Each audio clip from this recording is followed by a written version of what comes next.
2 years and 4 months na yun. 2 years. Iba na to. Bali, nakapag-trabaho na rin po ako na. Pero di siya nahilot. Di siya. Yung hindi niyo po pinalagot ako. Nakapagtrabaho na. Oo, kaso, hindi ko pa rin po. Pero hindi na siya ganun ka-sakit kagaya nung una na rin. Mas nakaka-push up talaga. Ang mahalaga nag-improve. Opo. 2 years ago, syempre, mahabang panahon na nangyari. Ang mahalaga nag-improve siya. Ano ba nangyari sa'yo before? Ano po kasi yung nadulas nga po yung motor tapos tumama po. Hindi ko yan inano, di ba? Ano Opo. bang ginawa ko sa kanya? Ano lang? Check up. Check up. Kasi may fracture ata yung ano yan. Opo, yung time na po. Kasi, depende rin sa magiging yung result ng ano nyo, depende yun sa gagawin ko. Yung gagawin ko, nakadepende pala sa result na pinakita nyo sa akin. Ang nangyari kasi kay sir, na-disgrasya sa motor, siyempre, nasem lang. Nasaan yung old ano nyo? Ay, di. Old x-ray? Ano to eh, 2024 na po ito eh. Patingin lang, tingnan natin. O di ibig sabihin, 2023 kasi sila dito eh. 2 years and 2 years. 4 months na po nakakalipas. Nakapaghilo naman siya, kaso hindi na siya perfect. Hindi na niya na Ito, hindi. Yung head humerus mo, hindi na perfect. Pero at least naghilom na. Opo. Kaya mo, ganito kasi ang itsura ng head humerus. Ganito ang ulo. Sikap. Yan, bilog. Ganyan, o, tingnan nyo maigi ha. O, tingnan nyo guys sir. Galing na sa akin ito nung bilog. Pero hindi ko siya ano. Ang ginawa ko dyan sa kanya parang semi ano lang eh. O, tingnan mo itsura. Ayan o. Yung crack before, yan yung crack before. Kasi 1 year to eh. Hindi to yung una eh. Ayan o. Yung dating ano niya o. Yung dating damage niya. Naghilom na. Pero kita nyo, malaki na yung pagganito niya. Iba na yung tsura. Patulis na. Ngayon, pero yung nakakapit dating mga ligaments dyan, yun yung ano eh. Pati nyo, bilog na bilog to. Oh. Bilog na bilog. Tsaka, hindi patulis. Ito patulis yun. Tingnan nyo to. Yun yung naging difference. Kasi nga, fracture na kasi. Ayan o. Patulis ng pag ano. Oh. Tsaka malalaman mo, tignan mo yung guhit oh. Ayan o, yung parang naging marupok siya. Oh, yan nyo. Oh. Ay, lining na yan oh. Yung lining na yan oh, yan oh. Sa camera medyo malabo pero pag dito sa no, sa actual ayun, kitang-kita yung ano eh. Kita ba? Ayan oh, yan oh, yan. Tingnan mo, ma'am. Tingnan mo yung itsura oh.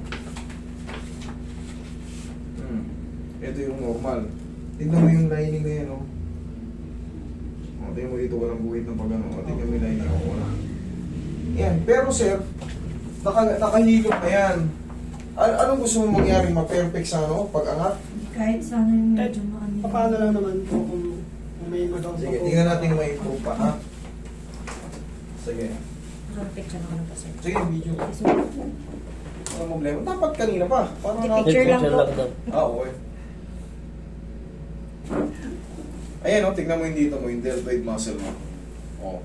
Kumpara rito bilog. Ito may naman, oh. Ito, oh. Buto ka agad. Yan ang consequences niya. Yan ang kahihinagdan yan. Yung mga na-damage before. Tsaka yan, oh, ang lining, oh. Ito yung muscle mo.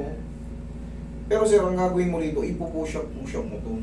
Opo, ganun lang po ginagawa po. Very good. Gaganda pa yung dibdib mo. Nagkalaman na nga po yung dito niya. Dati ano yan. Dati ito yun. Payat na payat talaga. Walang laman. Ano po ba, Master? Medyo nakadikit na po ba yung buto mo dito? Ano? Hindi ang nangyari sa'yo, hindi ganun nakadikit. Ang nangyari sa'yo, yung shape ng head humerus mo, siyempre dahil basag before, dumikit na ng, kumbaga kung ano yung pagkaka-fracture niya, dumikit na, naghilom na. Pero siyempre, bago mo ma-reach yung buto, tatamaan muna tong muscle mo sa pagkakasimplang mo, sasayad yung mga balat mo, mauumpog yung muscle, madadamage yung ligaments and mga tendons. Ngayon, kung nagkaroon ng mga partial tear yun or full thickness tear or rupture sa mga tissue, isa yun sa makaka-apekto sa lakas ng mga braso mo or mapalikat mo. Yun ang totoo. Kaya ito, tingnan mo. Ibig sabihin yan, may muscle damage to. Ayan o, tingnan mo dito, wala. O, ito, meron. Malalaman mo naman eh, oh. Oh. Tsaka yung arco ng muscle niya nandito. Ito, dapat yan, baliktad. Oh, nasa... Pag ganun yan. Pag ganun. Eh, o, oh, pero i-stretchin mo lang din to para kahit pa paano mag-develop siya. Tapos, yes, push up. Tapos yung pag ganitong push up po, idol. Ano bang tawag dito? Hindi yata push up ang tawag dito. Ayun, yung ano, ginawa ko rin yan, pero hindi madalas. Ganito, para... Mas ano po pala yan. Oo, isahin ko lang din yung balakang mo para hindi ganong persado kagad sa mahinang galing sa Kung disgrasya. ganun po kasi ginagawa. Pwede rin yun, pwede rin yun. Gagandahin dito mo, gagandahin dito mo, gagandahin dito mo. Yang paharap. Yan. Eh, ituturo ko sa'yo. Yung tinuro ko sa'yo kanina. Ganun po pala. Baguhin pa natin yung position nito. Baka sakali makatulong ka. Opo. Ito naman yung kabisado natin. Ang mahalaga, kahit pa paano, pinakita nyo sa akin yung x-ray. Alam mo.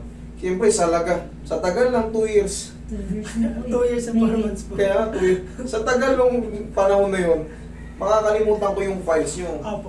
Pero yan, may record siya sa akin sa YouTube eh. Hmm. Eh, ang mahalaga, yan, marireview natin. Relax lang. Kung ano lang mabago. Tapa ka. Tapa. Tapa. Sarap. Sige, sige. Okay po. Gin. Ang mahalaga, still alive. Opo. Hindi na puluhan. Nagbuhat-buhat. Mag-iingat na kayo ulit sa pagmumotor nyo. Nagmumotor ba ulit kayo? Oo. Pagka Siya pa ulit nag-drive. pagka huwag kayong magmamadali. Lagi, aral na yan sa inyo. Isipin nyo palagi may nag-aantay sa atin sa bahay. Naka-duty po kasi ako nun, masa. Pagod na rin po. Punta po. Oo pa, ang dami ko rin dito. Alam nyo kung mali yung ginawa ko nito nung 2 years ago, kasi na-fracture siya, kung pinakialaman ko yan, hindi niya magaganon yan. At least kahit pa paano nag-improve na. Tsaka yung kalat ng buto, hindi siya totally dumikit na siya. Nakita niyo naman, pinakita ko kanina nung una. Halos konti lang yung naging diferensya, umulpok lang ng konting patulis, tapos yung crack, nakita nyo na gumaling na siya. Pero still there. Ibig sabihin, hindi pa rin siya pwedeng baka matumba na naman sa motor, mababasag ulit yun ng mabilisan.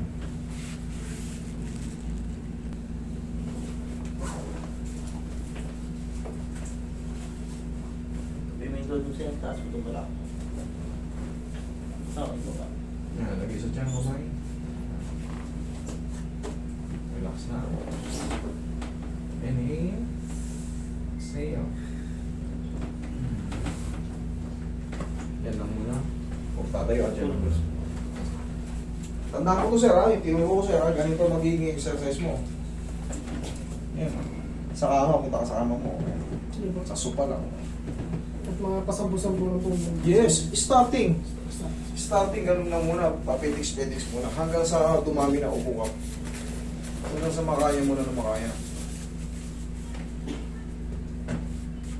Oh, yan o. Ayun, medyo na. Una, naman na. O, kahit pa paano na bago. Tsaka, pag yan biyak, o, nasasagad mo naman. Kapit mo sa grills. Para ma-stretch yung mga deltoid muscle mo. 1, 2, 3. Ganyan o. Kunyari, kapit mo yung grills. Kaya pa. Yan, kaya. Yan. Kaya pa. Yan. Kaya. Yan. Kaya. Sagad na sagad. 1, 2, 3. Kaya pala natin. Ito na lang, medyo lessen na lang yung At least naangat na.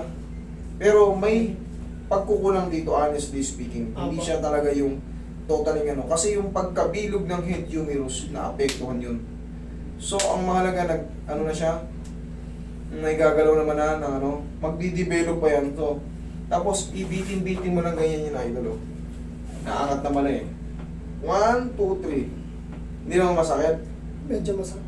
1, 2, 3. para ma-stretch pa siya. Opo. Okay? Thank you. Hindi pa master. Thank you, thank you.